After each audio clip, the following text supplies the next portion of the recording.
Okay. So we were discussing about the NMR IR spectroscopy, right? IR पढ़ रहे थे हम लोग. IR पढ़ रहा था हम लोगों ने कल. Yes, ma'am. Yes, ma'am. Okay.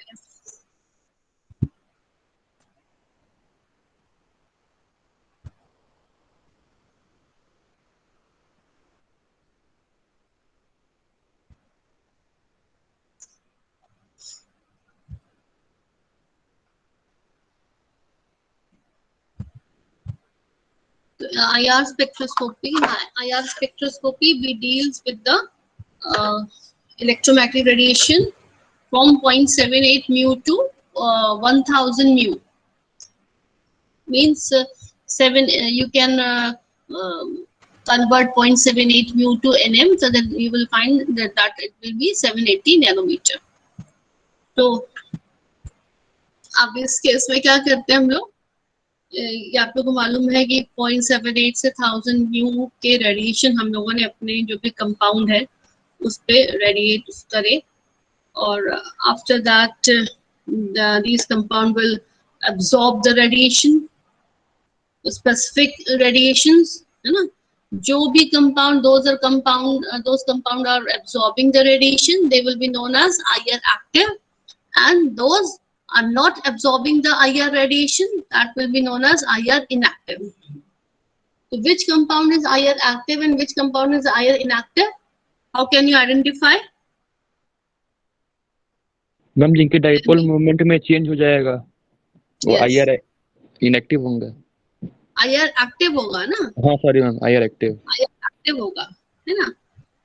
Only those molecules can absorb IR radiation in which such an absorption produces some changes in the electric dipole moment of the molecule, and these are known as IR active molecules.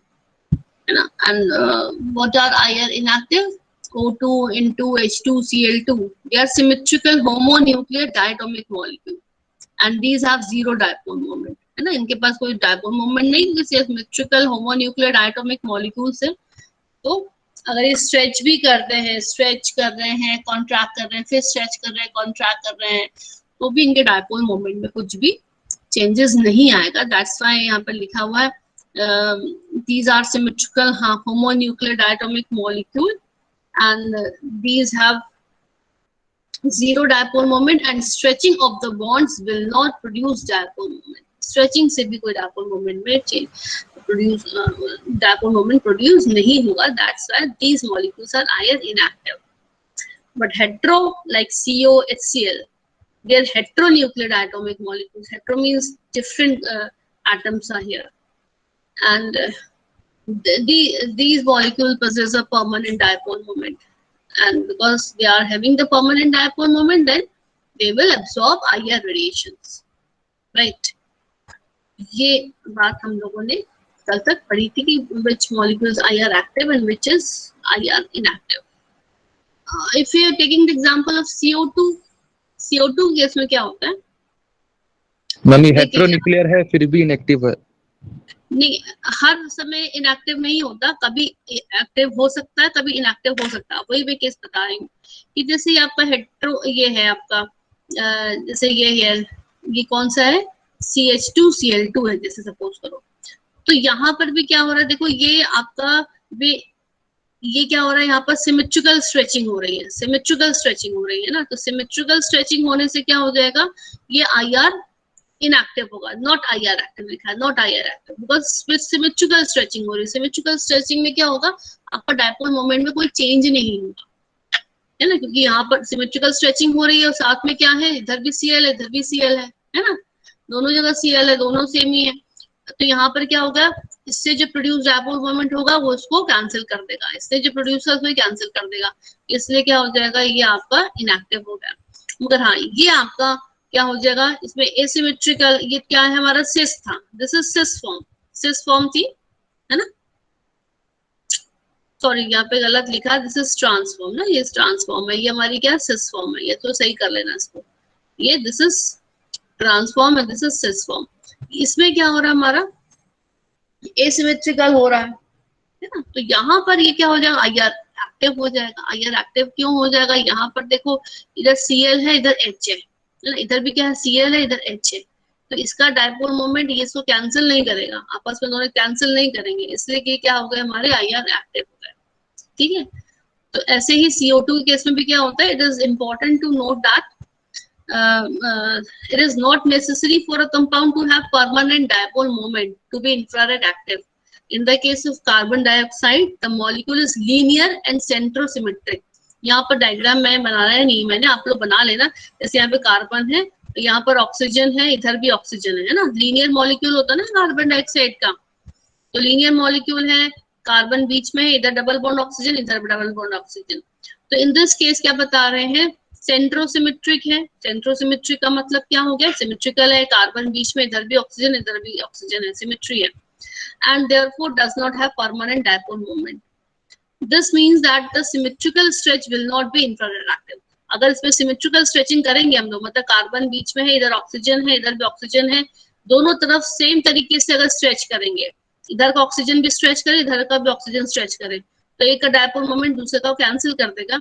इसलिए क्या हो जाएगा, जो symmetrical stretching होगी अगर CO2 case में, तो वो आईआर इनएक्टिव होगी।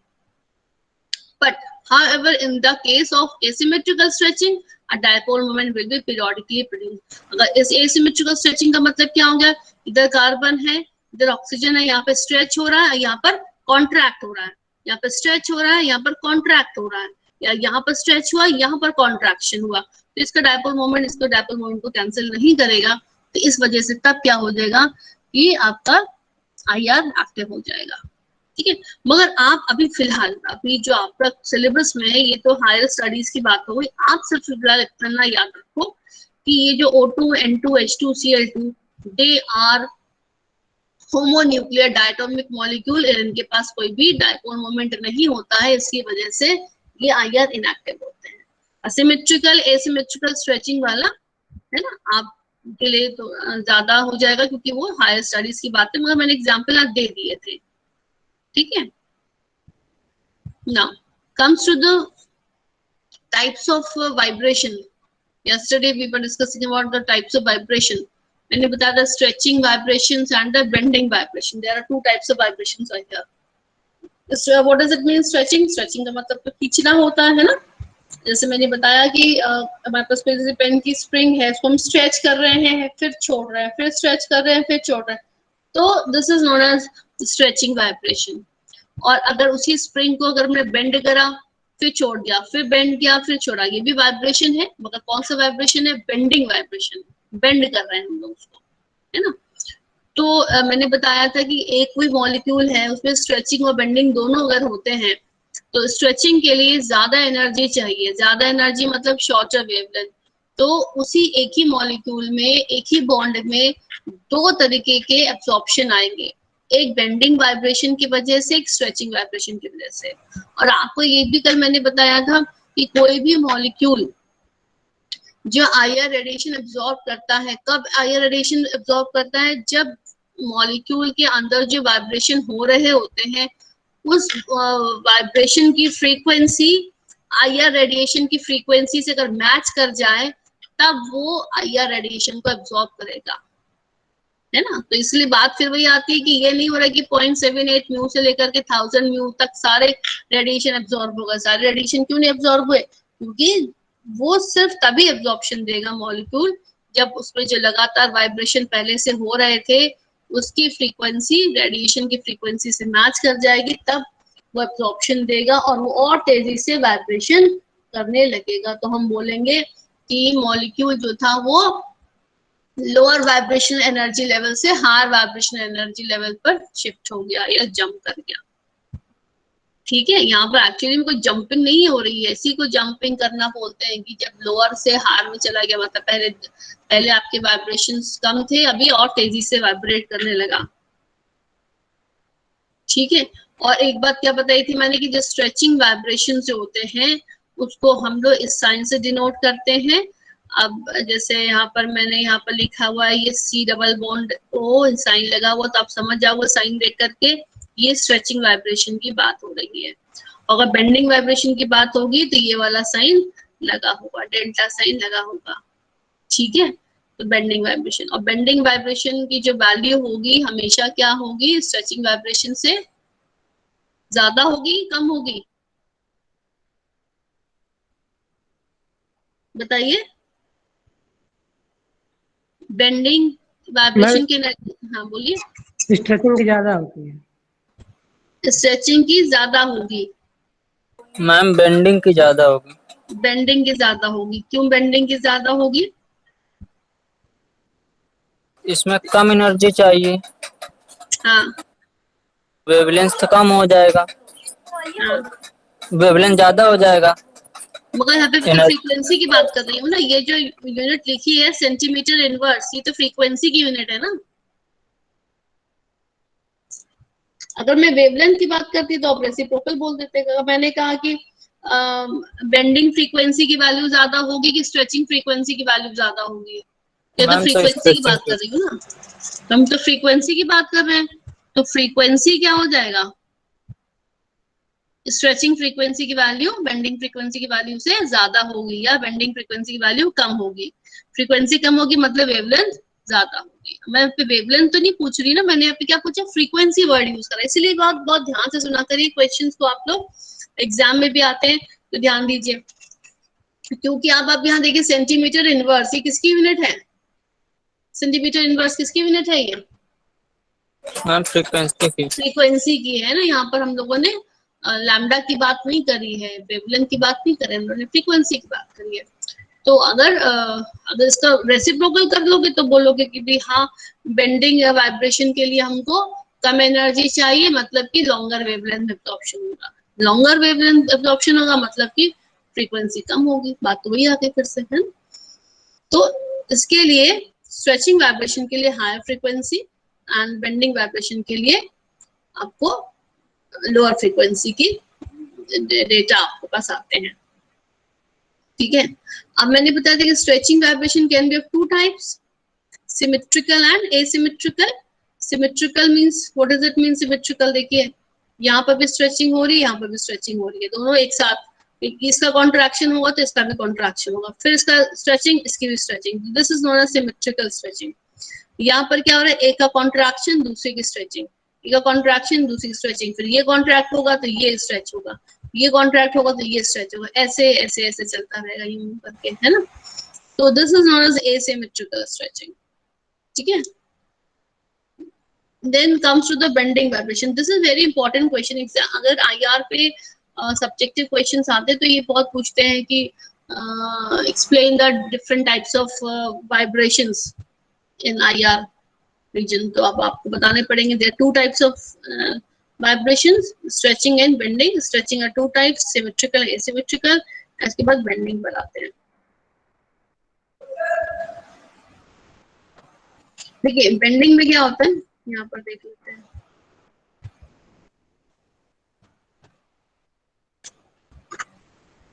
ये एक एटम है, दूसरा एटम 3 एटम्स से बना हुआ एक मॉलिक्यूल है। सपोज करो ये आपका ये 3 एटम्स है, उनके बीच के ये जो सॉलिड लाइन देख रहे हैं, बॉन्ड्स बने हुए हैं, ठीक है।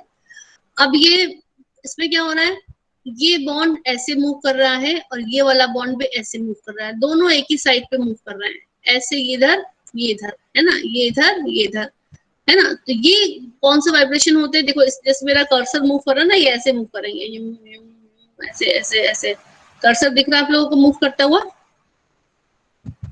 तो ये क्या हो रहा है, वाइब्रेशन हो रहे हैं, मगर कैसे हो रहे हैं, आपका ये बेंड होकर के हो रहे हैं, बेंड हो रहे हैं, ठीक है। तो ये इस टाइप की बेंडिंग वाइब्रेशंस को बोलते हैं रॉकिंग। रॉकिंग जैसे हम लोग डांस करते हैं, रॉक करते हैं, दिस इज रॉकिंग, ऐसे ऐसे ऐसे, दिस इज रॉकिंग, ठीक है, इसको बोलते हैं rocking. This is a type of bending vibration. Now comes to this, इसमें क्या हो रहा है, ये इधर जा रहा है, ये इधर जा रहा है, जैसे कैंची चलती है, सीजर चलती है वैसे। तो ये ऐसे, ये ऐसे, ये ऐसे, ये ऐसे, तो दोनों क्या हो रहे हैं, ऐसे, ये ऐसे और फिर ये ऐसे। तो जैसे सीजर चलती है, सीजर की तरह मूवमेंट हो रहा है, इसको बोलते हैं सिजरिंग, ठीक है। This is also the type of bending vibration, scissoring, rocking, scissoring. Rocking में दोनों सेम साइड पर, बेंडिंग दोनों ऑपोजिट पर। फिर आता है वैगिंग। वैगिंग में ये जो प्लस साइन बने हुए हैं, ये जानते हैं क्या है, प्लस माइनस साइन जो बनाया मैंने। प्लस साइन का मतलब ये हो गया कि it is above the plane of paper, जैसे आपके पास अगर मोबाइल स्क्रीन है या इस समय लैपटॉप का स्क्रीन है, तो प्लस का मतलब ये हो गया आपकी तरफ मूवमेंट हो रहा है, और माइनस का मतलब क्या हो गया, पीछे की तरफ मूवमेंट हो रहा है। ये आपका आगे की तरफ आया है ना, ये भी आगे की तरफ आया, तो प्लस प्लस का मतलब क्या हो गया, ये भी आगे की तरफ आ रहा है, आपकी तरफ आ रहा है, ये भी आगे की तरफ आपकी तरफ आ रहा है, ठीक है। वापस फिर पीछे जा रहा है अपनी जगह पर, फिर आगे जा रहा है, फिर अपनी भी पीछे जा रहा है, फिर आगे जा रहा है। तो this is known as wagging. ये वैगिंग, जैसे कि वैगिंग किसको बोलते हैं, जो डॉग्स टेल का मूवमेंट होता है उसको बोलते हैं ना वैगिंग करना। तो ये इसी तरीके से जैसे डॉग की टेल होती है वैग करती है, वैसे इसमें भी मूवमेंट ऐसे हो रहा है ना, ये प्लस है, या आपकी तरफ मूवमेंट हुआ, फिर वापस अपनी पोजीशन पे, फिर आपकी तरफ आया, फिर पीछे चला गया, दिस इज वैगिंग। ये भी क्या हो रहा है, एक तरीके की वाइब्रेशन है, और कौन से बेंडिंग, बेंड हो रहा है यहाँ पर भी। The next is twisting. Twisting में देखो ऑपोजिट हो रहा है, ये आपकी तरफ जा रहा है, माइनस वाला कहाँ जा रहा है, माइनस वाला कहाँ जा रहा है, पीछे की तरफ। पीछे जा पीछे की रहा है। तरफ। हाँ, तो ये आपकी तरफ है, ये पीछे की तरफ है, दोनों आपस में कैसे हो रहे हैं, ट्विस्ट कर रहे हैं, तो this is known as twisting. ये आगे ये पीछे है ना, ये फॉरवर्ड ये बैकवर्ड, तो this is known as twisting. ये प्लेन ऑफ द पेपर में हो रहा है, ऐसे ऐसे प्लेन ऑफ द पेपर में हो रहा है, ये above the plane of the paper हो रहा है कि आप ऊपर जा रहा है, फिर ये पीछे की तरफ जा रहा है ना, ये out of plane of paper plane बोलते हैं इसको। ये वैगिंग हो गई, ये ट्विस्टिंग हो गई, ठीक है, ये इसको बोलते हैं बेंडिंग। ठीक है, अब मुझे ये बताओ, ये तो बेंडिंग वाइब्रेशंस थे और ये आपके स्ट्रेचिंग वाइब्रेशंस थे, इनमें मेन डिफरेंस क्या चीज है, क्या डिफरेंस है दोनों में, बेंडिंग और स्ट्रेचिंग में डिफरेंस क्या है, देखिए समझिए बताइए मेन डिफरेंस क्या है बेंडिंग और स्ट्रेचिंग में। बहुत इंपॉर्टेंट डिफरेंस दिख रहा है इसमें। बेंडिंग में बॉन्ड लेंथ चेंज नहीं हो रही है, बॉन्ड लेंथ वैसी की वैसी है। इसका मूवमेंट क्या है, ऐसे ऐसे मूवमेंट हो रहा है, बॉन्ड लेंथ चेंज नहीं हो रही है। मगर स्ट्रेचिंग में क्या हो रहा है, ये स्ट्रेच हुआ, जैसे ये स्ट्रेच हुआ, ये कॉन्ट्रैक्ट हुआ, ये स्ट्रेच हुआ, ये कॉन्ट्रैक्ट हुआ, या ये स्ट्रेच हुआ, ये कॉन्ट्रैक्ट हुआ, तो उसमें क्या हो रहा है, स्ट्रेचिंग वाइब्रेशंस में क्या हो रहा है, बॉन्ड लेंथ में साइज में चेंज हो रहा है, जबकि बेंडिंग वाइब्रेशन में क्या हो रहा है, बॉन्ड लेंथ में चेंज नहीं हो रहा है। दूसरा डिफरेंस बताओ क्या होगा। एक तो ये डिफरेंस हो गया कि बेंडिंग वाइब्रेशंस में bond length do not change, but in the case of stretching vibration there are a change in bond length। ये बॉन्ड ही तो है ना, बॉन्ड बने हुए, इनके बीच में जो है बॉन्ड लेंथ बोलते हैं इसको। अब बताओ कि सेकंड डिफरेंस इसमें क्या होता है स्ट्रेचिंग और बेंडिंग में। दिस इज इंपॉर्टेंट क्वेश्चन, इसलिए मैं पूछ रही हूँ आप लोगों को। और क्या समझ में आ रहा है इसमें, बेंडिंग वाइब्रेशन में, am I audible? Yes ma'am. Bending vibration में बच्चों क्या होता है, बॉन्ड एंगल चेंज हो रहा है, बॉन्ड लेंथ तो चेंज नहीं हो रही है, बट बॉन्ड एंगल चेंज हो रहा है। देखिए जब इधर मूव करेगा तो क्या होगा, बॉन्ड एंगल चेंज होगा, जबकि स्ट्रेचिंग में कोई भी बॉन्ड एंगल नहीं चेंज हो रहा है। बॉन्ड एंगल किसे कहते हैं, इनके बीच को ऐसे इसको बोलते हैं ना bond angle, this is bond angle, ये भी क्या है बॉन्ड एंगल। तो स्ट्रेच हो रहा है, इसमें बॉन्ड एंगल तो कुछ चेंज हो नहीं रहा, एंगल उतना का उतना है। मगर हाँ बेंडिंग वाइब्रेशन में क्या हो रहा है, बॉन्ड एंगल चेंज हो जाएगा। अब ये कॉन्ट्रैक्ट दोनों पास पास आ जाएंगे तो क्या होगा, बॉन्ड लेंथ कम हो जाएगा, है ना, इसमें भी ऐसे ही होगा। तो इसमें क्या हो रहा है, बॉन्ड एंगल्स चेंज हो जाते हैं, बॉन्ड लेंथ नहीं चेंज होती तो बॉन्ड एंगल चेंज हो जाते हैं। और स्ट्रेचिंग में क्या हो रहा है, बॉन्ड लेंथ चेंज हो रही है मगर बॉन्ड एंगल उतना का नहीं बना हुआ है, उसमें कोई भी चेंज नहीं आ रहे हैं। और थर्ड डिफरेंस मैंने बताया आपको पहले ही कि बेंडिंग के लिए needs required less energy, but for the stretching vibration required more energy. These are the three difference, and the four differences. Fourth one is the sign of denotation. ठीक है, for the stretching you are denoted by new sign, and for the bending vibrations you are denoted by किस sign से, delta से denote करते हैं आप, ठीक है। Is it clear? Yes, Hello, is it clear? तो ये this is very important thing in IR spectroscopy.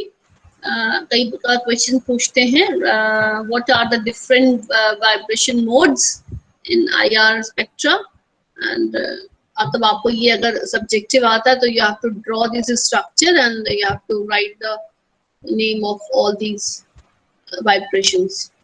और डिफरेंस पूछ लिए गए अगर बेंडिंग है उसमें, तो आपको डिफरेंस मैंने भी बता दिए। अलग से डिफरेंस इसमें मैंने यहाँ नहीं लिखे हैं, बट ये मैंने आपको बता दिया, तो आपको कहीं नोट कर लो, क्योंकि यहाँ पर देखिए लिखा है इस तरीके से शॉर्ट फॉर्म में, these type of vibration arises due to deformation of bond angles and there is no change in bond length. Bending vibrations are denoted by symbol delta.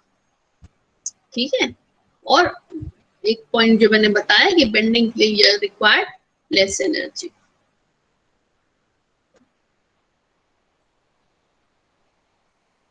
ठीक है, now comes to the very important thing, one more important thing in IR spectroscopy, the functional group region and the fingerprint region. This is the most important thing in the IR spectroscopy, fingerprint region. अब क्या होता है कि जब आप IR में मैंने कहा से बोला कि 0.78 म्यू एम से स्टार्ट हो गया, माइक्रोमीटर से 0.78 म्यू एम से स्टार्ट होकर के 1000 म्यू एम तक आपका इंफ्रारेड चल रहा है। हेलो, हाँ, बोलिए बोलिए मैम वो जो प्लस प्लस बेंडिंग में था पहले, वो 3 एटम जो ज्वाइंट थे, तो प्लस प्लस था वो मैम इन फ्रंट वाला होगा, इन फ्रंट और बैकवर्ड वाला होगा, या अबव बिलो वाला होगा वो? ये जो यहाँ पे डिनोट हो रहा है ये, यस मैम। ये यहाँ पर दोनों प्लस प्लस साइन है, मतलब कि आउट ऑफ द प्लेन है। आउट ऑफ द प्लेन मतलब कि आपकी तरफ ही आ गए ये, है ना, ये आपकी तरफ है, दोनों एक साथ मूव कर रहे हैं, मतलब कि आउट ऑफ द प्लेन है, एक साथ मूव कर रहे हैं। और इसमें क्या हो रहा है कि ये भी आउट ऑफ द प्लेन है, मगर ये आपकी तरफ मूवमेंट हुआ, ये माइनस वाला पीछे की तरफ मूवमेंट हुआ। आपका भी जो भी लैपटॉप या भी मोबाइल लेके बैठे हैं, तो आप इमेजिन करिए कि जो माइनस वाला साइन वाला जो एटम है, ये आपके मोबाइल के पीछे की तरफ जा रहा है, और ये जो प्लस साइन वाला है, ये जो आपका जो एटम है, ये आपकी तरफ मूवमेंट कर रहा है। तो ये आपकी तरफ है, ये पीछे की तरफ है, तो ट्विस्ट कर रहे हैं ना, एक दूसरे से ट्विस्ट कर रहे हैं। अब अगर आप दोनों अपने पाम्स को जोड़िए, एक पाम को पीछे करिए, एक पाम को अपने आगे करिए, this is twisting.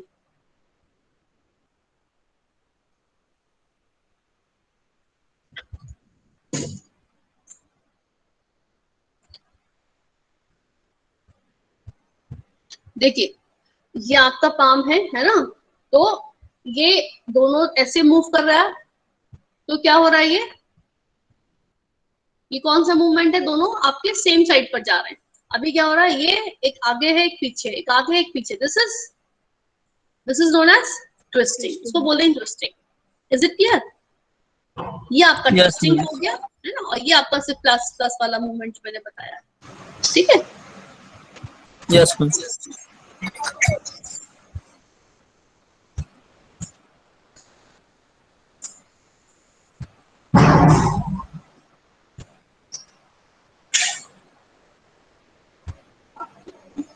This is wagging and this is twisting.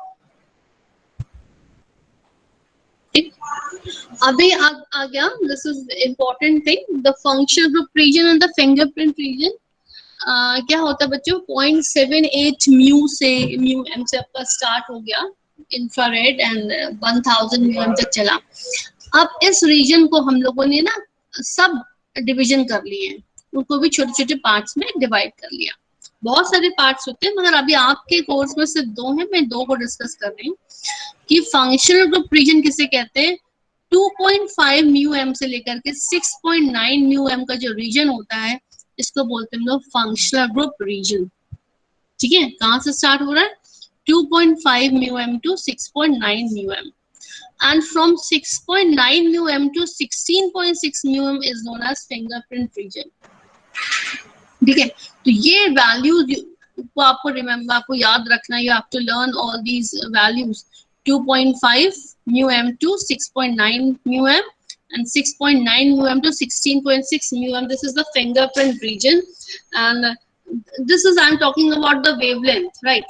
If you're talking about the frequency, then the data will be 4000 to 1450 centimetre inverse. अब आप यहाँ देख रहे हैं कि 4000 से 1000 कैसे हो रहा है, क्योंकि आप फ्रीक्वेंसी की बात कर रहे हैं, तो फ्रीक्वेंसी क्या होगी, लैम्डा के रेसिप्रोकल होगी, तो रेसिप्रोकल होगी तो क्या होगा, बड़े से छोटे की तरफ आप जा रहे हो ना, 4000 to 1450 सेंटीमीटर इनवर्स है, क्योंकि इन अ सेम वे इसकी फ्रीक्वेंसी कितनी होगी, 1450 to 600 centimetre inverse.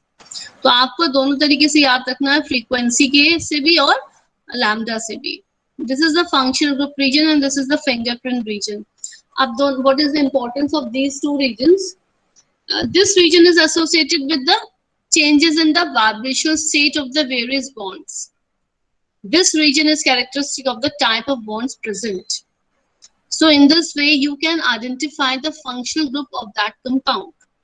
Means if your compound is having OH group or the CHO group or the COH group, है ना, तो different groups हैं अलग अलग। तो अभी क्या होंगे, OH का vibration, the vibration of OH will be different from the vibration of COH, and the COH vibration will be different from the CHO, है ना, and the CHO vibration will be different from the ether group, O group। तो सबकी अपने अलग अलग vibrations होते हैं, तो इसकी वजह से जब अलग अलग वाइब्रेशंस है तो they will absorb a specific frequency of IR radiation. तो जब स्पेसिफिक फ्रीक्वेंसी जब अब्सॉर्ब करेंगे तो क्या होगा, वो अब जब सपोज करें आपने आईआर रेडिएशन किसी कंपाउंड में डाले, ठीक है, एक कंपाउंड में CHO ग्रुप है, एक में COH ग्रुप है, एक में OH है, तो ये तीनों ही ग्रुप्स क्या करेंगे, तीनों ही कंपाउंड्स क्या करेंगे, अलग अलग फ्रीक्वेंसी के रेडिएशंस को एब्सॉर्ब करेंगे, बिकॉज इसमें क्या है, एक में COH ग्रुप, एक में OH ग्रुप है, एक में CHO है, तो इनके वाइब्रेशंस अलग है। जब वाइब्रेशंस अलग है तो ये आईआर रेडिएशन के डिफरेंट फ्रीक्वेंसीज को एब्सॉर्ब करेंगे। तो इस और जो एब्जॉर्प्शन होगा because of these functional group, absorption जो होगा आप यू विल फाइंड दैट कि 2.5 म्यू एम से लेकर के 6.9 म्यू के एम के बीच में ही इन फंक्शनल ग्रुप का एब्जॉर्प्शन होता है। That's why this region is known as functional group region. Because मैं फिर से बता दूं, इस रीजन में क्या हो रहा है, 2.5 म्यू एम से लेकर के 6.9 म्यू एम के बीच में क्या हो रहा है, आपके जो कंपाउंड में जो ग्रुप फंक्शनल ग्रुप लगे हैं उनका आइडेंटिफिकेशन हम इसी रीजन के थ्रू लगा सकते हैं। क्योंकि अगर OH ग्रुप है, CHO ग्रुप है, COH ग्रुप है, तो ये इसी 2.5 म्यू से लेकर के 6.9 म्यू के बीच में ही कहीं ना कहीं पर एब्जॉर्प्शन दे रहे होंगे। So that's why this region is known as functional group region, क्योंकि this region is associated with the changes in the vibrational state of the various bonds. Various bonds. अब मैंने फिर बता रही OH है, COH है, CHO है. These are the different bonds. If they are different bonds, then definitely they will absorb different frequency of radiation.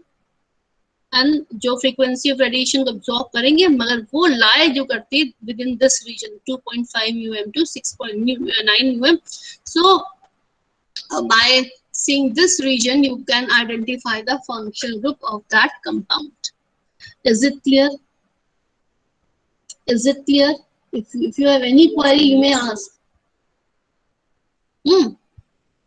तो अब सेकेंड आता है बच्चों फिंगरप्रिंट रीजन। फिंगरप्रिंट रीजन, अब इसको बहुत ध्यान से सुनना। अभी मेरे पास एक कंपाउंड है, सपोज करो प्रोपेन 1-ऑल एंड प्रोपेन 2-ऑल, ठीक है। I have two compounds, propane 1-ऑल, प्रोपेन 2-ऑल। इसका स्ट्रक्चर कहाँ होगा? ये इसका structure CH3 CH2 CH2OH, this is propane 1-ऑल, ठीक है।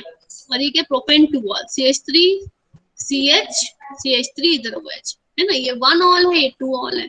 अब यहाँ पर देखो दोनों ही कंपाउंड में क्या हो रहा है, number of carbon atom same है, नंबर ऑफ ऑक्सीजन सेम है, नंबर ऑफ हाइड्रोजन सेम है। अगर मॉलिक्यूलर फॉर्मूला की बात करें तो सेम होंगे, बिकॉज बोथ आर आइसोमर्स, दोनों के आइसोमर्स है ना, दोनों का मॉलिक्यूलर फॉर्मूला तो सेम है, बट वो 1 ब्यूटेनॉल है, दिस इज सॉरी 1 प्रोपेनॉल है, और ये आपका 2 प्रोपेनॉल है। तो अभी क्या हो गया, जब इन कंपाउंड का तुम स्पेक्ट्रा देखोगे तो इसमें भी OH ग्रुप है और इसमें भी OH ग्रुप है। तो इसके OH का वाइब्रेशन इसके OH के वाइब्रेशन से एकदम मैच कर रहा होगा, तो दोनों ही कंपाउंड क्या करेंगे, सेम फंक्शनल ग्रुप रीजन में जाकर के रेडिएशन को एब्जॉर्ब करेंगे। मतलब कि अब जब आपको तो नहीं पता कि कौन सा कंपाउंड क्या है, आपके पास ए कंपाउंड है और बी कंपाउंड है, ठीक है, मैंने कहा कि देखो एक जो है वो जो है दोनों आपस में, मैंने कहा 2 कंपाउंड्स मैंने आपको दे दिए, बताओ ये कंपाउंड्स सिमिलर हैं कि डिफरेंट हैं। तो आपने देखा कि दोनों ही सेम फंक्शनल ग्रुप रीजन में एब्जॉर्प्शन दे रहे हैं। मतलब क्यों दे रहे हैं, क्योंकि दोनों के पास ही OH OH है, उससे सिमिलर एब्जॉर्प्शन देंगे फंक्शनल ग्रुप रीजन में। फंक्शनल ग्रुप रीजन का मतलब क्या हो गया आपका, ये 2.5 म्यूएम से लेकर के 6.9 म्यूएम के बीच में सेम एब्जॉर्प्शन दोनों देंगे, सेम एब्जॉर्प्शन देंगे।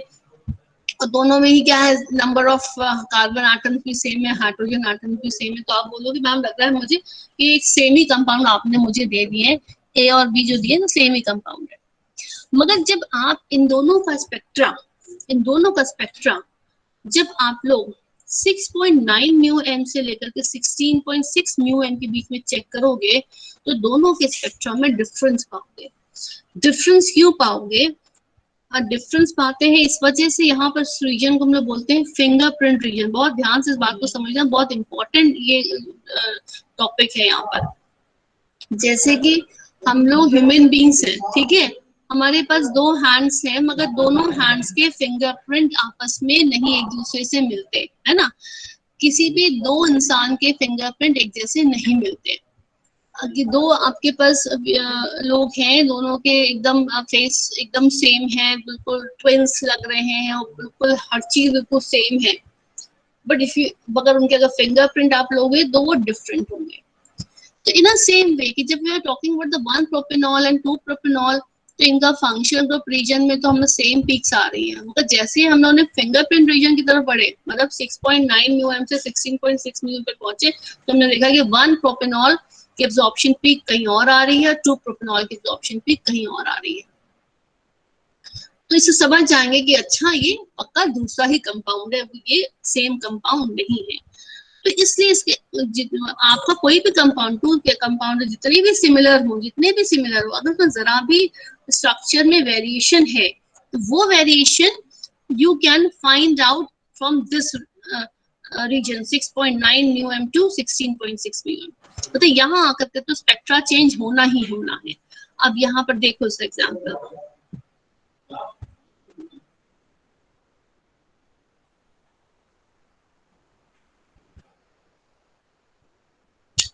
ये दोनों का स्पेक्ट्रा दिख रहा है आप लोगों को,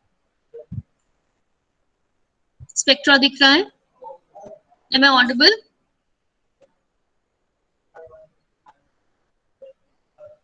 M I audible? Yes ma'am.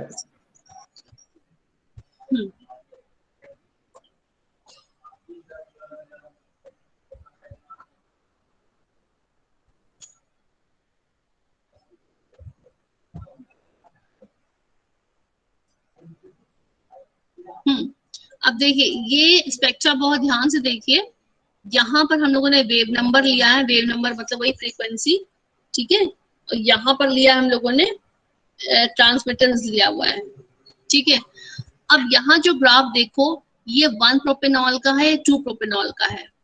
यहाँ पर देखो सेम पीक्स ये दे रहा है, सेम एब्जॉर्प्शन पीक्स दे रहा है, ये दे रहा है कि नहीं दे रहा है, क्योंकि ये कौन सा रीजन है, ये फंक्शनल ग्रुप रीजन है।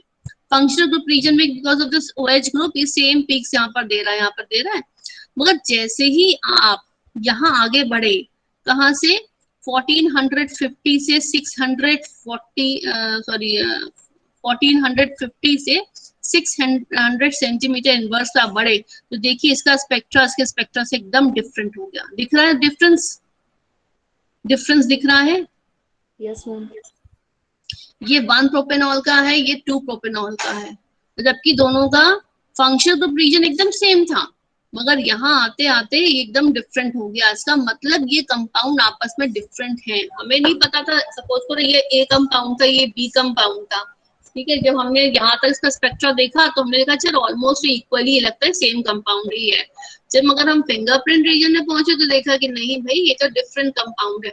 तो कोई भी कंपाउंड जितना भी सिमिलर क्यों ना हो, तो फिंगरप्रिंट रीजन में जा करके वो डिफरेंट ही आपका स्पेक्ट्रा देगा या डिफरेंट पीक्स देगा, डिफरेंट एब्जॉर्प्शन देगा, है ना। तो इसको बोलते हैं हम लोग फिंगरप्रिंट रीजन। अगर आपको सपोज करो मैंने कहा कि 1 प्रोपेनॉल है, ठीक है, अब 1 प्रोपेनॉल दुनिया के कहीं से भी तुम 1 प्रोपेनॉल ले आओगे तब तो सेम हमेशा एक ही स्पेक्ट्रा यही आएगा। मगर अगर वो 1 प्रोपेनॉल लिया, दूसरा आपने कुछ भी चेंज करके ले लिया कंपाउंड, तो तुरंत यहाँ पर फिंगरप्रिंट रीजन में आपको स्पेक्ट्रा डिफरेंट आने लग जाएगा। तो आप समझ जाओगे कि ये कंपाउंड तो डिफरेंट है, ठीक है। तो इसलिए इसको बोलते हैं फिंगरप्रिंट रीजन। आप यहाँ पर बहुत ध्यान से इस लाइन को पढ़ो और समझने की कोशिश करो। This region is associated with complex vibrational and rotational energy changes of the molecule as a whole. इसका मतलब क्या हो गया कि 1 प्रोपेनॉल और 2 प्रोपेनॉल जैसे था, उसमें सेम OH ग्रुप था, सेम कार्बन था, सेम हाइड्रोजन, सब कुछ सेम था, ठीक है। मगर एज अ होल वो पूरा कंपाउंड तो डिफरेंट था ना। तो एज अ होल उस कंपाउंड के जो वाइब्रेशन होंगे वो आपस में एक दूसरे से डिफरेंट होंगे। हो सकता है कि हाँ OH सेम तरीके से वाइब्रेट कर रहे हैं, कार्बन और हाइड्रोजन में सेम तरीके से वाइब्रेशन हो रहा है दोनों कंपाउंड्स में, मगर एज अ होल एक कंपाउंड दूसरे कंपाउंड से पूरा अलग तरीके से वाइब्रेट और रोटेट करेगा। This region is associated with complex vibrational and rotational energy changes of the molecule as a whole. This fingerprint region is very useful in identifying an organic compound. Two very much similar compounds may have similar absorption peaks. This is a very important line. Two very much similar compounds may have similar absorption peaks in the functional group region. Functional group region में same peaks आ सकती हैं, but there will always noticeable difference in their fingerprint region. तो fingerprint region में हमेशा difference आएगा. This region is of special interest in ascertaining the authenticity of the sample compound.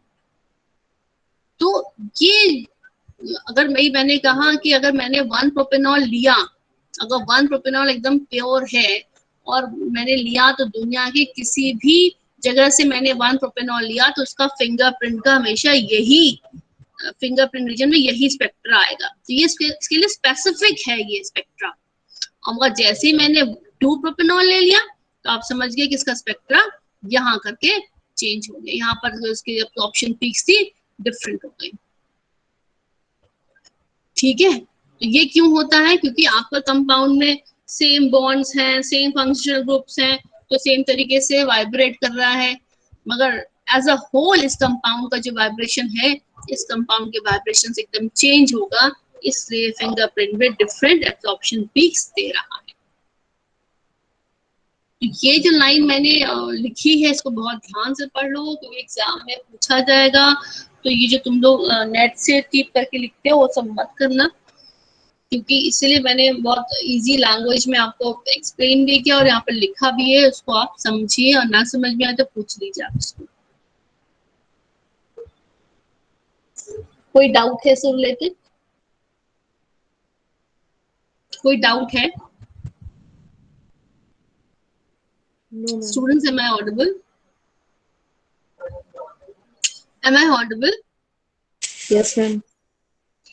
समझ में आया है कि नहीं आया? Yes, ma'am. आ गया। चलिए, तो यही यहाँ पर इसका यूज है फिंगरप्रिंट रीजन का, इम्पोर्टेंट थिंग है, इसलिए मैंने स्पेक्ट्रा भी दे दिया है। अब now comes to the application of spectroscopy. तो सबसे बड़ी यही बात है कि you can identify the compound. मैंने बोला कि फंक्शनल ग्रुप रीजन से तो फंक्शनल ग्रुप को पता लगा लेते हो, मगर फिंगरप्रिंट रीजन में आते या पूरा कंपाउंड पता लगा लोगे कि हाँ ये कंपाउंड है या नहीं है, है ना। The identity of an organic compound is confirmed if its fingerprint region matches exactly with the spectrum of known compound. तो मैंने सपोज करो इथेनॉल ले लिया, ब्यूटेनॉल ले लिया, तो ब्यूटेनॉल का अपना जो फिंगरप्रिंट रीजन का स्पेक्ट्रा होगा वो हमेशा एक फिक्स ही होगा, है ना। तो आप कहीं से भी ले आएंगे, अगर वो एकदम प्योर है तो वही देगा। अगर जरा भी किसी कंपाउंड में इम्प्योरिटी है तो तुरंत क्या होगा, इसका स्पेक्ट्रा चेंज हो जाएगा। तो आप समझ जाओगे कि हाँ इसका मतलब जो इस कंपाउंड में कोई इम्प्योरिटी है, ठीक है। तो its fingerprint region matches exactly with the spectrum of known compound, and compounds having same functional groups may have similar absorption peaks in functional group region. ना compound जिसमें कि same functional group है may have similar absorption peaks in functional group region. Functional group region मतलब कि 4000 to 1450 centimeter inverse, but they differ considerably in fingerprint region, which is the unique region of a compound. या compound कर लेना इसको, ठीक है।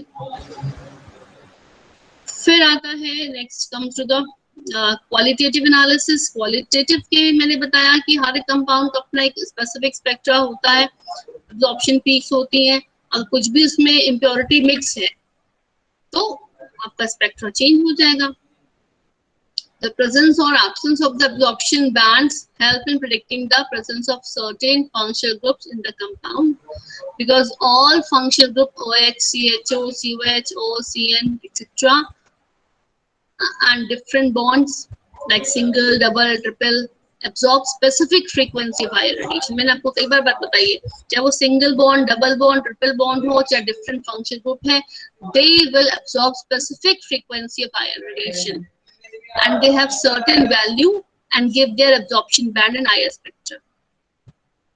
तो अगर जरा भी किसी चीज में कोई आपका इम्प्योरिटी है तो आपकी स्पेक्ट्रा चेंज हो जाएगा, absorption bands चेंज हो जाएंगे। Now comes to the hydrogen bonding. Inter and intramolecular hydrogen bonding lowers down the stretching frequency but increases the bending frequency. ठीक है, तो ये एक इम्पोर्टेंट थिंग है। अगर आपके कंपाउंड में इंटर मॉलिक्यूलर हाइड्रोजन बॉन्डिंग हो रही है, इंट्रा मॉलिक्यूलर हाइड्रोजन बॉन्डिंग हो रही है, हाउ कैन यू आइडेंटिफाई? तो आप कैसे कर सकते हो कि इंटर और इंट्रा मॉलिक्यूलर हाइड्रोजन बॉन्डिंग होने से क्या हो जाता है, स्ट्रेचिंग फ्रीक्वेंसी की वैल्यू कम हो जाती है, मगर बेंडिंग फ्रीक्वेंसी की वैल्यू इंक्रीज हो जाती है। तो आप समझ जाओगे कि इसके अंदर हाइड्रोजन बॉन्डिंग है या नहीं है। जैसे ये ROH का एग्जांपल लिया गया है, ठीक है। यहाँ पर इसकी स्ट्रेचिंग फ्रीक्वेंसी की वैल्यू है 3600 और बेंडिंग की वैल्यू 1340। तो जब इसमें हाइड्रोजन बॉन्डिंग हो गई, इंट्रा मॉलिक्यूलर हाइड्रोजन बॉन्डिंग जब हो गई तो देखिए स्ट्रेचिंग फ्रीक्वेंसी की वैल्यू 3500 हो गई। 3500 का मतलब फ्रीक्वेंसी लोअर हो गई। यहाँ मैंने लिखा है कि intra molecular hydrogen bonding lowers down the stretching frequency, stretching की वैल्यू कम हो गई, मगर बेंडिंग की वैल्यू देखिए इंक्रीज हो गई। यहाँ पर इंक्रीज यहाँ पर नहीं, उतना ही डेटा लिखा हुआ है, यहाँ पर इंक्रीज का मैं बता दूंगी कितना इंक्रीज हो गया, ये पे इंक्रीज वैल्यू होती है, ठीक है। तो ये इस तरीके से आप समझ जाओगे। अगर मैंने आपको दो सैंपल दिए, मैंने कहा कि एक में हाइड्रोजन बॉन्डिंग है एक में नहीं है, तो कैसे आइडेंटिफाई करोगे? तो अगर स्ट्रेचिंग फ्रीक्वेंसी की वैल्यू कम हो रही है और बेंडिंग फ्रीक्वेंसी की वैल्यू बढ़ रही है तो आप समझ जाओगे कि इस कंपाउंड में हाइड्रोजन बॉन्डिंग है, ठीक है।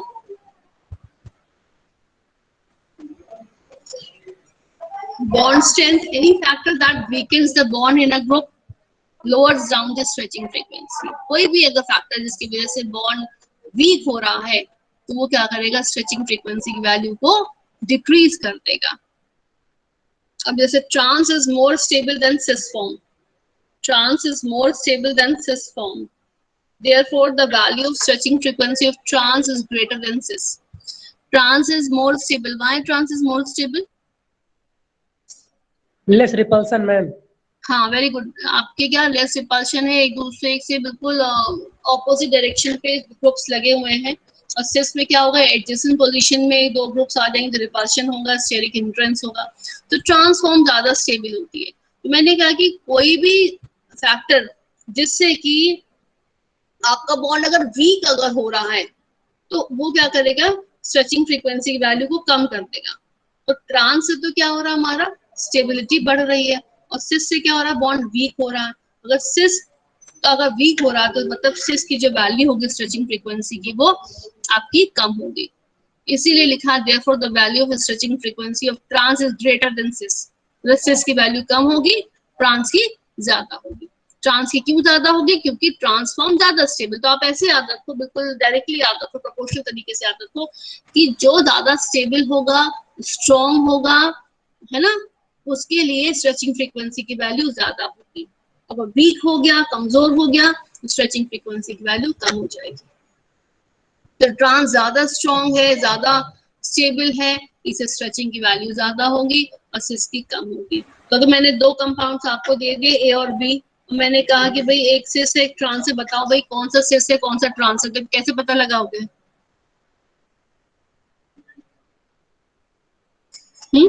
कैसे पता लगाओगे? If I'm giving two compounds A and B and one is cis and one is trans, you don't know which one is cis and which one is trans, then how will you identify by the IR spectroscopy? Ma'am stretching frequency से। हाँ, कैसे? जो भी ma'am, compound की ज्यादा stretching होगी frequency जिसकी, की वैल्यू वो ट्रांस ज्यादा होगा। आएगी, जिसकी स्ट्रेचिंग फ्रीक्वेंसी की वैल्यू ज्यादा आएगी वो क्या होगा? ट्रांस होगा। ट्रांस होगा, वेरी गुड। और जिसकी स्ट्रेचिंग फ्रीक्वेंसी की वैल्यू कम आएगी वो आपका क्या होगा? सिस होगा। सिस होगा। ठीक है। Now next is quantitative analysis. Quantitative analysis का मतलब क्वांटिटी कितनी है ना? इसके लिए एक आपका यहाँ पर फॉर्मूला यूज होता है, A is equal to epsilon CL। इसको बोलते हैं बियर्स लॉ भी बोलते हैं, Beer's law. A is equal to epsilon CL, जहाँ पर A is the absorbance of the sample, epsilon is a molar absorptivity, and the C is a concentration of the sample, and L is the path length of source of the sample. अब क्या करते हैं इसमें, जो भी compound है, ठीक है, उसमें उसका कुछ भी कॉन्सेंट्रेशन आपने ले लिया। अब यही तो आपको बताना है क्वांटिटेटिव। क्वांटिटेटिव मतलब कितना है, कोई या जितना भी कॉन्सेंट्रेशन आपने लिया, तो जितना ज्यादा आपका कॉन्सेंट्रेशन होगा उस कंपाउंड का, वो उतना ही एब्जॉर्बेंस देगा। एब्जॉर्बेंस मतलब उतनी ही ज्यादा रेडिएशन को एब्जॉर्ब करेगा, एब्जॉर्बेंस की वैल्यू ज्यादा होगी। A is equals to epsilon CL। Epsilon molar absorptivity है, ये तो कांस्टेंट वैल्यू होती कंपाउंड के लिए। और L क्या है? Path length. पाथ लेंथ का मतलब हो गया सैंपल से लेकर के सोर्स। सोर्स मतलब जहाँ पे IR रेडिएशन जहाँ से निकल रहे हैं वो सोर्स है, और जहां पर आपका सैंपल है ना, उनके बीच का डिस्टेंस क्या है? वो L है। तो अगर आपने L को भी कांस्टेंट कर दिया, एप्सिलॉन भी कांस्टेंट है, तो main absorbance will be proportional to the concentration. तो जितना ज्यादा एब्जॉर्बेंस होगा मतलब उतना ही ज्यादा आपका जो कंपाउंड है कॉन्सेंट्रेटेड होता है। तो ये एक्सपेरिमेंट हम लोग लैब में, आपके शायद कोर्स में तो नहीं होगा, हम लोग कराया करते थे बच्चों को। तो उसमें अलग अलग सैंपल्स बना लिए जाते हैं ना, ABCD का सैंपल्स बना लिए जाते हैं। एक का कॉन्सेंट्रेशन हाई है, फिर उसको कम कॉन्सेंट्रेट करा, फिर कौन सा को कॉन्सेंट्रेट करा, फिर डाइल्यूट करते चले गए।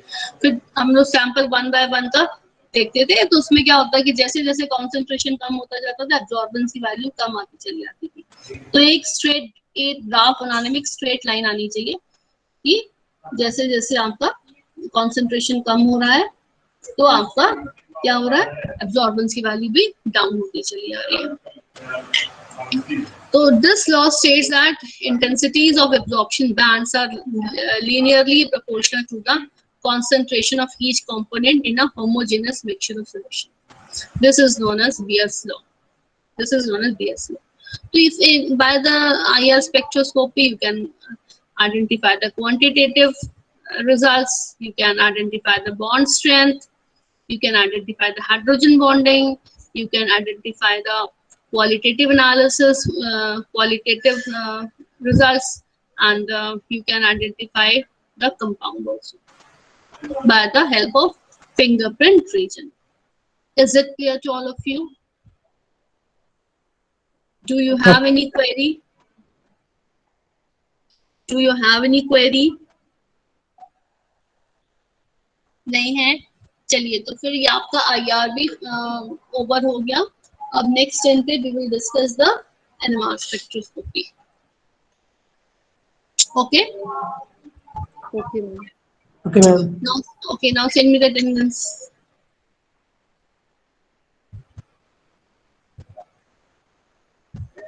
Thank you, ma'am. Thank you, ma'am.